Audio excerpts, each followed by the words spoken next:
ನಿನ್ನೆ ನಡೆದಂಥ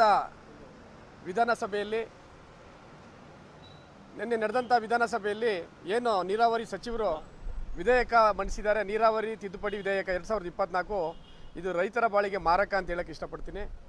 ಇವತ್ತು ರೈತರಿಗೆ ಕೊಡಬೇಕಾದ ಸವಲತ್ತುಗಳನ್ನ ಕೊಡದೇ ರೈತ ಇವತ್ತು ನೀರನ್ನ ಉಪಯೋಗಿಸಿದ್ರೆ ರೈತರ ಮೇಲೆ ಕಳ್ಳ ಅಂತೇಳಿ ದಂಡ ಹಾಕುವಂಥದ್ದು, 2 ವರ್ಷ ಜೈಲು ಶಿಕ್ಷೆ ವಿಧಿಸುವಂಥದ್ದು, ಇದೊಂಥರ ದುರಂತ ಅಂತ ಹೇಳಕ್ಕೆ ನಾನು ಇಷ್ಟಪಡ್ತೀನಿ. ತಾವುಗಳು ಆಧುನೀಕರಣ ಮಾಡಿ ನಮ್ಮ ಏನು ನಾಲೆಗಳು ಇದುವರೆಗೂ ಆಧುನೀಕರಣ ಆಗಿಲ್ಲ. ಇವತ್ತು 700-800 ಕೋಟಿ ಟೆಂಡರ್ನ ಕರೆದ್ರಿ, ಇದುವರೆಗೂ ಅದು ಕೂಡ ಯಾವುದು ಕಾರ್ಯಗತ ಆಗಿಲ್ಲ.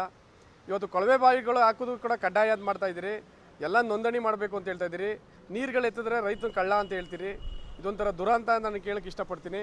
ಮುಂದಿನ ದಿನಗಳಲ್ಲಿ ನಮ್ಮ ಮಂಡ್ಯ ಜಿಲ್ಲಾ JDS ವತಿಯಿಂದ ಈ ವಿಧೇಯಕವನ್ನು ಹಿಂಪಡೆದೇ ಹೋದರೆ ಮಾನ್ಯ ನೀರಾವರಿ ಸಚಿವರು, ಇಡೀ ನಮ್ಮ ಮಂಡ್ಯ ಜಿಲ್ಲಾ JDS ಇಂದ ನಾವೊಂದು ಉಗ್ರವಾದ ಪ್ರತಿಭಟನೆ ಮಾಡ್ತೀವಿ. ಯಾವತ್ತು ರೈತರು ನೀರನ್ನ ಕದಿಯಲ್ಲ. ಇವತ್ತು ಅನ್ನದಾತ, ಇವತ್ತು ಪ್ರತಿಯೊಂದು ತಾವು ನೋಡಿದ್ರಲ್ಲ, ಈಗ ಬೆಳೆನೇ ಬೆಳಿಬೇಡಿ ಅಂತ ಹೇಳ್ಬಿಟ್ರಿ, ಅಂಥ ಕಷ್ಟನ ಇವತ್ತು ರೈತ ಅನುಭವಿಸಿದ್ರು ಕೂಡ ಇವತ್ತು ನೀರಿದೆ. ನೀರನ್ನ ರೈತ ಕಾನೂನುಬದ್ಧವಾಗಿ ಉಪಯೋಗಿಸಿದ್ರು ಎಲ್ಲಿದೆ? ನೀರನ್ನ ಕಾನೂನುಬದ್ಧವಾಗಿ ಅಂದರೆ ನೀವು ಮಾಡಿಕೊಡಿ. ಮೂಲಭೂತವಾಗಿ ರೈತನಿಗೆ ಏನು ಕೊಡಬೇಕು ಆ ಸವಲತ್ತುಗಳ ಮಾಡಿ ಅವ್ರನ್ನ ಜಮೀನುಗಳಿಗೆ ನೀರು ಏನು ಹೋಗಬೇಕು ಅದನ್ನು ನೀವೇ ಮಾಡಿಕೊಡಿ. ರೈತ ನೀರು ತಗೊಳ್ಳಲ್ಲ, ಆ ನೀರನ್ನ ಎತ್ತುವುದನ್ನೇ ನೀವು ರೈತನ ಕಳ್ಳ ಅಂತೇಳಿ ನೀವು ಬಿಂಬಿಸಿಕೊಂಡಿರುವಂಥದ್ದು. ಇದು ಒಂದು ಕಾಂಗ್ರೆಸ್ ಸರ್ಕಾರದ ಒಂದು ಅವನತಿಗೆ ಇದು ನಾಂದಿ ಅಂತ ಹೇಳಕ್ಕೆ ಇಷ್ಟಪಡ್ತೀನಿ.